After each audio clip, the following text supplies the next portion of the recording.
Okay. Good morning, everyone. So, I am Dr. Raj Mohan, Associate Professor from the Department of Public Health and Industry. So, the topic for today's discussion or the presentation will be on nutrition and its relation to the oral health.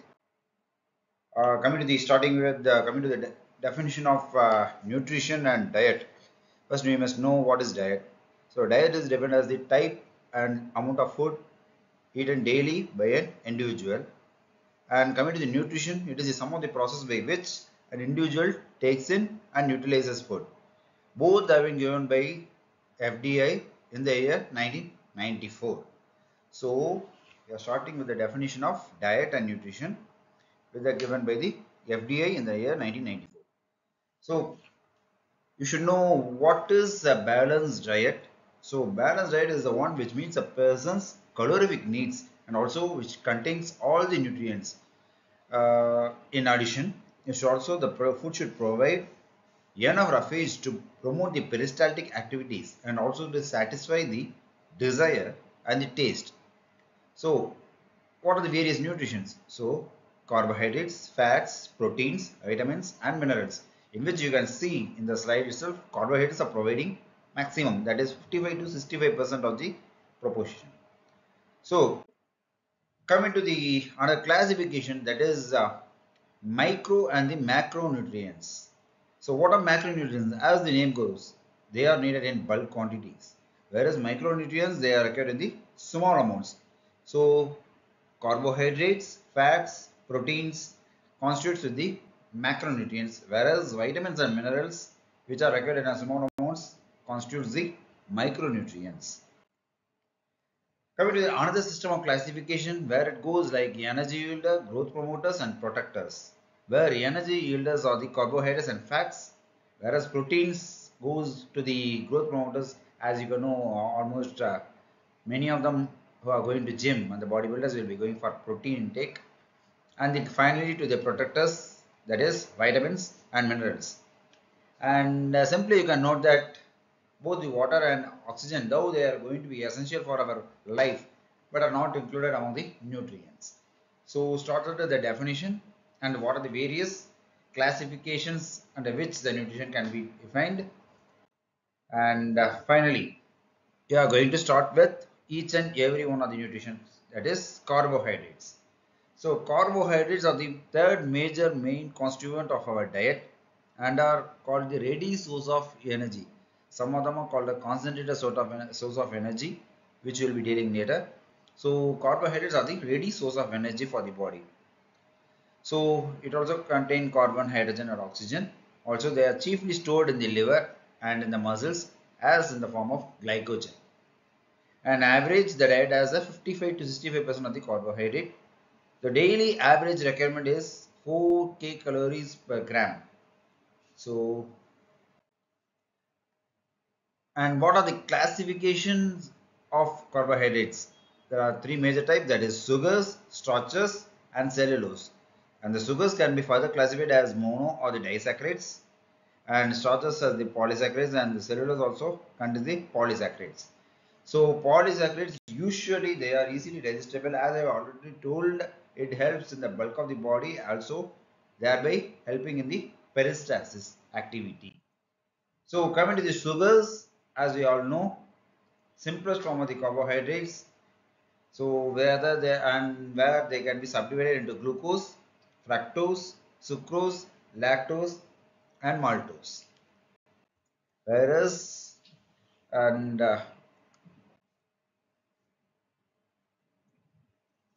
so here you can see sucrose.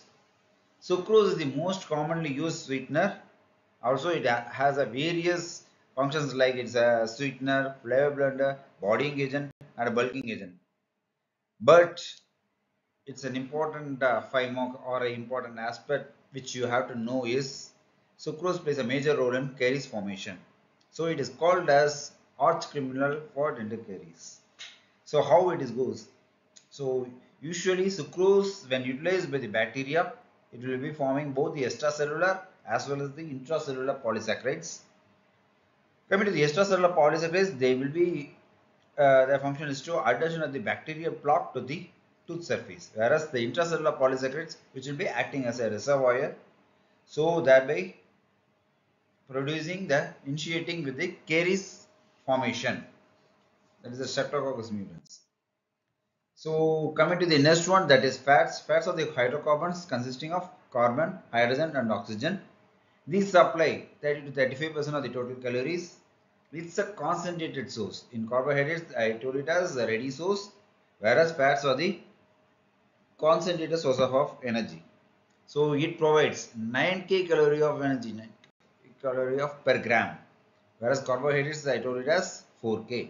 So it is composed of glycerol and fatty acids, like how we have it as glycogen. Here it is glycerol and fatty acids, which may be a saturated or a unsaturated one. And the classification of fat goes is like simple lipids, that is triglycerides, compound lipids, that is phospholipids, derived lipids like cholesterol, and also the various fatty acids which is unsaturated or the saturated fatty acids. Saturated fatty acids is butyric acid, whereas unsaturated fatty acids like polyunsaturated fatty acids, you will name it as PUFA, which includes linoleic acid, oleic acid, as well as arachidonic acid, which helps in the growth. It's a very essential for our growth. So basically the function of fat is provides energy, especially during the starvation, and acts as a vehicle for the vitamins A, D, E, K, that is which we will be discussing later, that are called the fat soluble vitamins. It will be acting as a vehicle. It is stored as a fat will be and as a source of energy. So with the already told it as the essential fatty acids like PUFA, which are very useful for our body. So proteins. So proteins are the most important, most essential of all the nutrients of the food, and also it helps for the necessary growth and repair process of the body tissues.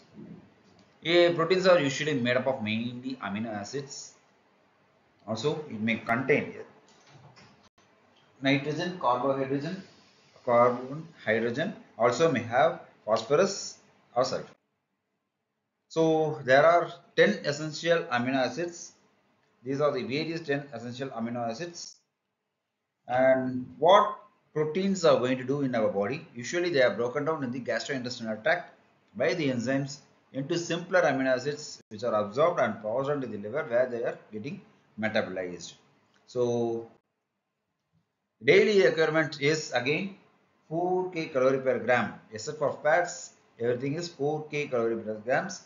And what are the various functions which includes already I told, like bodybuilding, repair and maintenance of the body tissues, so also maintaining the osmotic pressure in our body. So the amino acids which I told is always the building blocks of our body. So what are the various effects or what is the deficiency is going to happen with this kwashiorkor as well as marasmus. The picture depicting both the protein deficiency syndromes.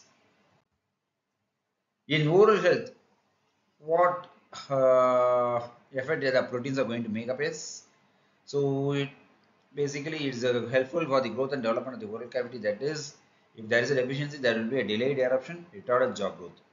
And patients with the ill-fitting dentures, they will not be able to consume enough of the protein, so there will be a decrease in the immunity function and thereby impairing the bone healing function.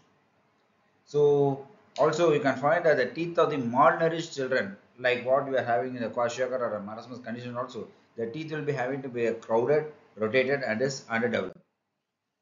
So we started with the definition, what are the various classification, coming to the carbohydrates, fats, proteins, and finally we are going to the micronutrients, that is vitamins.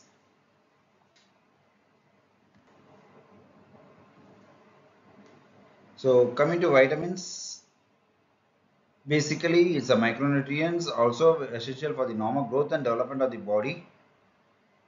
These do not supply energy but they have a lot of protective functions, as they are deficiency or they lack in the diet, which may cause through various deficiency diseases is like vitamin deficiency diseases. And the major classification of vitamins is fat soluble and water soluble. Vitamin A, D, E, K comes under fat soluble vitamins, and whereas vitamin B complex and vitamin C, that goes with the water soluble vitamins. Why B complex means because there are a lot of vitamin B like B1, B2, B3, B6, B12 majorly. So, so coming to the fat soluble vitamins, you can see so starting with the vitamin A. Vitamin A is also called as the retinol. So what are the various sources? You can see the various animal sources as well as the plant sources. And the major functions, which includes it is important for the normal vision. Also, they maintain the integrity and function of the glandular and the epithelial tissue of the body. Also helpful in the support of the skeletal growth. So this is the requirement, that is for the adults it is usually 5000 international units per day. And what are the various deficiency symptoms are the deficiency findings of vitamin A is night blindness, that is noctolopia, white hot spots, corneal xerosis, and keratomalaysia. So in vitamin A deficiency with regard to the oral tissues, it may cause the hyperkeratosis or the hyperplasia of the gingival tissues. In teeth, usually there will be a slowdown or even there will be a eruption delay for the incisor teeth.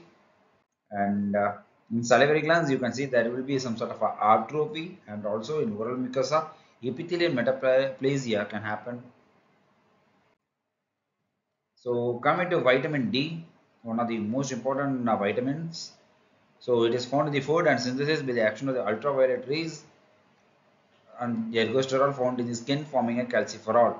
So the other name for vitamin D is cholecalciferol. So it is also called as sunshine vitamin or the anti-acidic vitamin, and is needed for the bones and teeth. So especially for our teeth and the bones, vitamin D plays a major role. And these are the various sources of vitamin D. And as I told, it is helpful for the absorption of the calcium and thereby helping to the formation of the bone and the strength of the bones and teeth, and maintenance of the calcium homeostasis and skeletal integrity. The major deficiency you can see in children it is rickets, and in adults it is osteomalacia. And these are the various daily recommends for adult or infants or the children's. So, as I told, it is very essential for our oral health. So, during the developmental and the calcification stage, for the hypoplasia of the teeth can happen due to the deficiency, and also in rickets, they can see there is a pitting and the plaque accumulation, and subsequently the caries formation starts. So, coming to vitamin E, which is also called as the tocopherol or the anti-sterility vitamins, its deficiency usually is rare in humans, and these are the various sources of vitamin E. And one important function of vitamin E is it's an antioxidant. Thereby, it can scavenge the free radicals formed in the redox reactions throughout our body. And usually, the deficiency is very rare. And if there is, there may be anatomic changes in the nervous system. That is ataxia or loss of pain sensation, hemolytic and hypoplastic anemia can happen. So that is the requirements. That is 10 milligrams per day for an adult. Coming to the vitamin K, again it is very important in our oral health because it helps in the normal blood coagulation. So these are the various sources for vitamin K. Here you can see, and its function is to stimulate the production and the release of the certain coagulation factors. So deficiency, usually the prothrombin content of the blood is markedly decreased, and the blood clotting time is considerably prolonged. So there will be a bleeding. So without vitamin K and the clotting factors, bleeding blood cannot be from a clot. So this is the daily requirements. So other than the bleeding disorders associated with vitamin K, it is found to be required for the growth of the Bacteroides melanogenicus, an organism which is closely associated with periodontal diseases. So this is the study which depicts a vitamin K role in regard to oral health. So this concludes with the fat soluble vitamins. So we started with vitamin A, vitamin D, vitamin E, and vitamin K. So these are the various fat soluble vitamins.